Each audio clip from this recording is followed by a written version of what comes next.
Louvado seja nosso Senhor Jesus Cristo, para sempre seja louvado. Meu querido e amado irmão, hoje, sábado, dia 14 de setembro, a igreja celebra a exaltação da Santa Cruz. E existe um grande dilema, nessa festa, porque as pessoas, assim, eu digo aqui, os protestantes, eles vão dizer que nós adoramos a cruz pela cruz, né?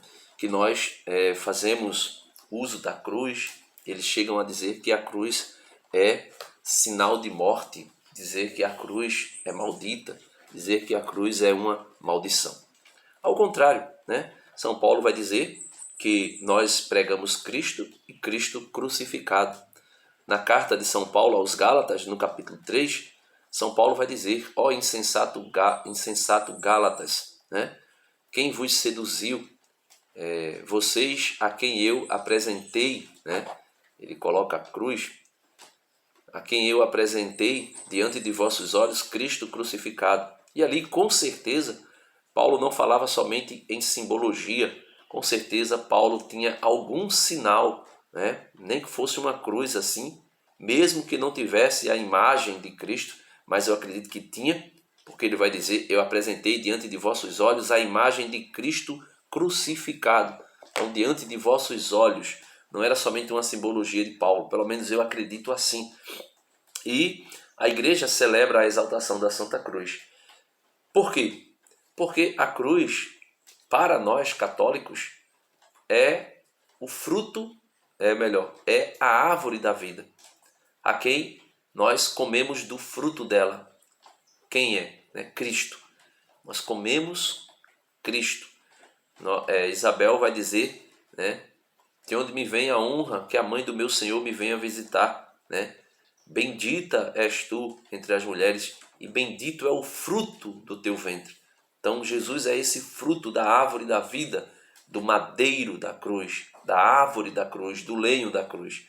E a igreja, para nos levar à meditação, ela traz à memória a primeira leitura de hoje, é sobre a serpente de bronze, que era um sinal, uma imagem, uma figura daquilo que viria a ser a Cristo. E veja o que aconteceu. Números 21, verso 4, Então partiram da montanha de Or pelo caminho do mar de Suf, para contornarem a terra de Edom. No caminho, o povo perdeu a paciência, falou contra Deus e contra Moisés. Aqui está falando daquela peregrinação, saindo do Egito para a terra prometida.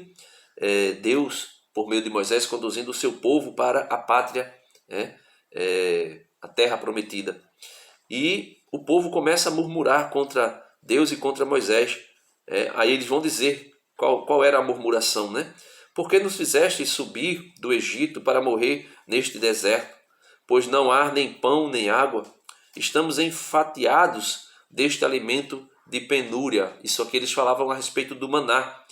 Dizia que não tinha alimento, não tinha pão. Tem aquele episódio em que não tinha alimento, não tinha água. Tem aquele episódio onde Moisés bate com um cajado na rocha e daquela rocha sai uma água viva. E São Paulo vai dizer que aquela rocha era Cristo, Ou seja, era uma figura de Cristo que foi transpassado no alto da cruz, ferido no alto da cruz, Jesus vai dizer que ele é a rocha, ou melhor, os profetas vão dizer que ele é a rocha, ele também vai dizer, que é a rocha. Os construtores rejeitaram a pedra angular, essa pedra que foi ferida lá no deserto por Moisés e dela saiu água, essa pedra que no alto da cruz é ferida pelo soldado romano, transpassada pelo soldado romano e dela sai água e sangue, ou seja, símbolo do batismo e da Santíssima Eucaristia, sinais, sacramentos de salvação para nós. Então, eles vão dizer que não tem água nem pão. Então o Senhor enviou contra o povo serpentes abrasadoras. Veja, serpentes abrasadoras. Aqui representa a antiga serpente no Éden que picou, jogou a sua peçonha na vida de Adão e Eva, nossos primeiros pais. E eles vão dizer, cuja mordedura faz perecer muita gente em Israel. Então muitos morreram em Israel. Veio o povo dizer a Moisés, né? Pecamos ao falarmos contra o Senhor e contra ti. Intercede junto de Javé para que afaste de nós estas serpentes. Moisés intercedeu pelo povo e o Senhor respondeu-lhe. Então veja, Moisés pediu que se tirasse a serpente do meio do povo. Mas o que foi que Deus disse? Deus disse, tá bom, eu vou tirar a serpente e pronto. Não, Deus manda fazer uma coisa que os protestantes dizem que radicalmente, né, e que é radical a proibição, que não pode fazer nenhum tipo de imagem. Deus manda fazer a imagem de uma serpente, a imagem de um animal que na Escritura representa Satanás. E aqui ele vai mandar fazer essa serpente. Veja, faz uma serpente abrasadora de bronze, né? E coloca em uma haste, em um poste. Todo aquele que for mordido, né? Que for mordido por uma serpente e a contemplar, viverá, né? Moisés, portanto, fez uma serpente de bronze e a colocou em uma haste, em um poste. Se alguém era mordido por uma serpente venenosa, contemplava a serpente de bronze e vivia. Ou seja, olhava para a serpente de bronze. Se Deus fosse tão contrário às imagens, Deus, primeiro, não mandaria fazer a imagem. Segundo, muito menos uma imagem da serpente, porque a serpente nas Escrituras representa Satanás, né? A antiga serpente, o diabo. Não mandaria olhar para a serpente para ser curado das picadas da serpente venenosa. E, quarto, mandaria que o povo orasse. Olha, quando eles forem picados pela cobra, orem, peça socorro a mim e eu os livrarei do veneno das serpentes. Não, Deus manda fazer uma serpente de bronze e diz que a maneira de ser liberto, de ser salvo, de não morrer, é olhando para a serpente. Só, meus irmãos, que o povo depois passa a olhar para aquela serpente não como um ícone, um sinal da glória de Deus. E começam a pensar que aquela serpente é milagrosa, que é ela quem faz o milagre. O livro da sabedoria, um livro que não existe na Bíblia protestante, porque eles tiraram sabedoria de sua Bíblia, né? Tiraram a sabedoria de sua Bíblia, né? Como diz Padre Luiz Toro, vai dizer no capítulo 16, versículo 5, mesmo quando lhes sobreveio a terrível fúria das feras e pereciam mordidos por serpente tortuosas, ou seja, venenosas, tua cólera, ó Deus, não durou até o fim. Para que se advertissem, foram assustados um pouco, mas tinham um sinal de salvação, para lhes recordar o mandamento de tua lei. E quem se voltava para ele, para esse sinal de salvação, era salvo, não em vista do que via, não em vista da imagem da serpente, mas graças a ti, o Salvador de todos. Assim convencestes nossos inimigos de que és tu quem livra de todo mal, pois eles morreram, os inimigos do povo de Deus, a picada de gafanhotos e de moscas. Não se achou remédio para a vida deles, porque mereciam semelhante castigo.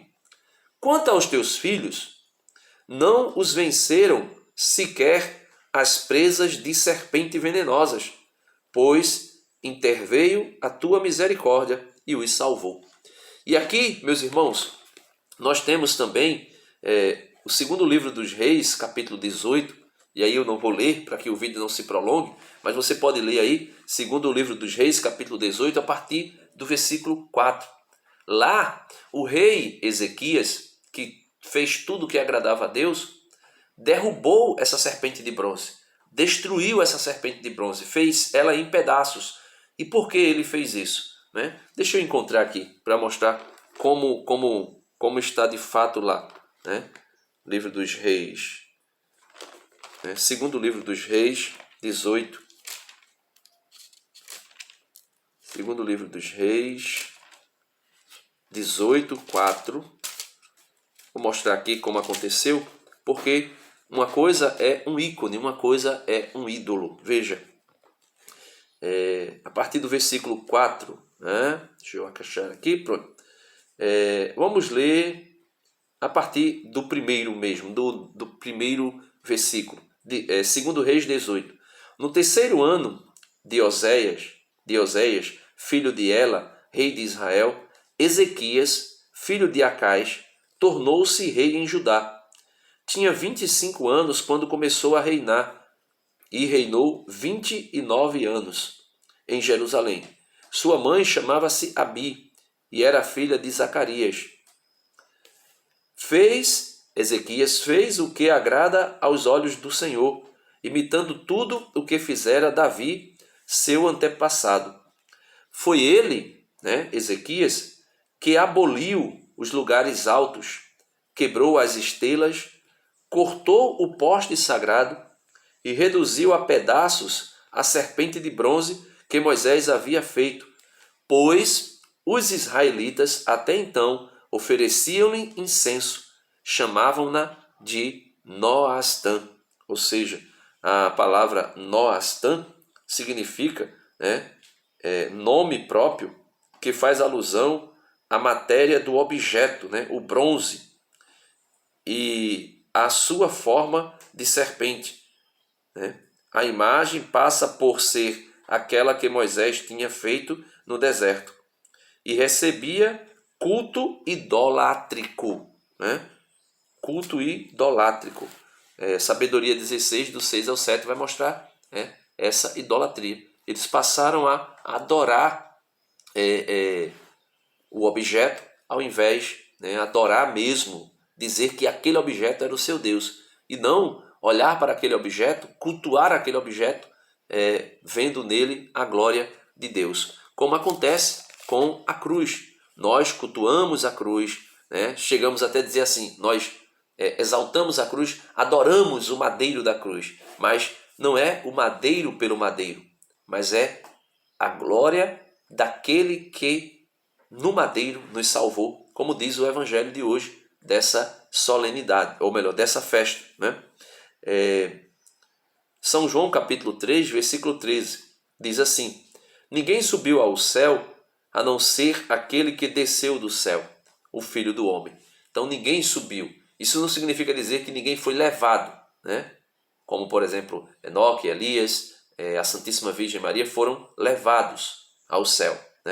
Eles não subiram pelo próprio poder, porque tem gente que vai usar desse versículo para dizer que o céu está vazio, que ninguém subiu aos céus, no sentido de que ninguém está no céu, somente a Santíssima Trindade e os anjos. Mas aqui ele está dizendo que ninguém subiu com o seu próprio poder, a não ser o Filho do Homem, Jesus Cristo, que ascendeu aos céus depois de sua morte e ressurreição. Versículo 14. Como Moisés levantou a serpente no deserto, assim é necessário que seja levantado o Filho do Homem, a fim de que todo aquele que crer tenha nele a vida eterna. Pois Deus amou tanto o mundo que entregou o seu Filho único, para que todo que nele crer não pereça, mas tenha a vida eterna. Pois Deus não enviou o seu Filho ao mundo para julgar o mundo, mas para que o mundo seja salvo por ele. Então, a cruz, para nós católicos, é o trono do Filho de Deus. É o altar do sacrifício expiatório. É a árvore da vida, E Jesus se dá a nós neste madeiro. Na cruz ele foi transpassado pelos nossos pecados. Na cruz ele deixou verter todo o seu sangue, saindo definitivamente do seu peito aberto sangue e água, ou seja, sinais de salvação para nós. E ali a igreja vê como simbólico, uma simbologia de que o batismo e o sangue, a água e o sangue, o batismo e a Eucaristia, os dois sinais, os dois sacramentos, o sacramento do batismo, que nos introduz na igreja, que nos faz parte do corpo de Cristo, que nos coloca diante de Cristo, e o sacramento da Eucaristia, que nos dá como alimento Cristo. Cristo mesmo é o sacramento, né?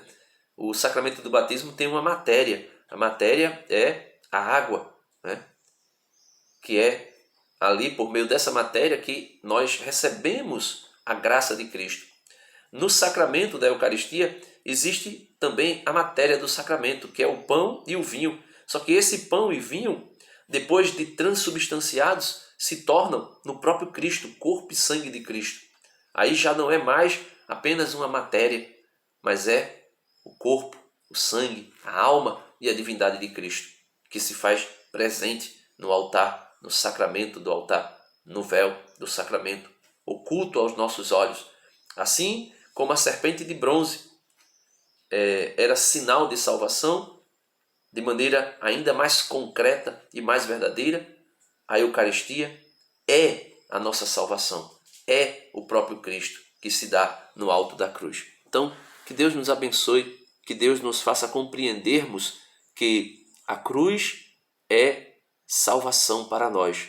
A cruz não é maldita, como dizem muitos. E é por isso que tudo na Igreja Católica se inicia em nome do Pai, do Filho e do Espírito Santo e se conclui dizendo também em nome do Pai, do Filho e do Espírito Santo. Quando o sacerdote diz, eu vos abençoo, né? Que o Deus Todo-Poderoso, Pai, Filho e Espírito Santo vos abençoe. Quando o sacerdote diz isso, nós concluímos as coisas na igreja. Então começamos em nome do Pai, do Filho e do Espírito Santo, com o sinal da cruz traçado sobre nós, sinal da nossa salvação, como também terminamos com esse sinal, com esse símbolo da salvação. E tem também a chamada persignar-se, né? O chamado persignar-se, ou fazer o sinal da cruz em 3 pontos, né? Na cruz, pelo sinal da Santa Cruz, na boca, livrai-nos Deus, nosso Senhor, dos nossos inimigos carnais e espirituais. Em nome do Pai, do Filho e do Espírito Santo. Amém. Deus abençoe você e até o próximo vídeo, se Deus quiser.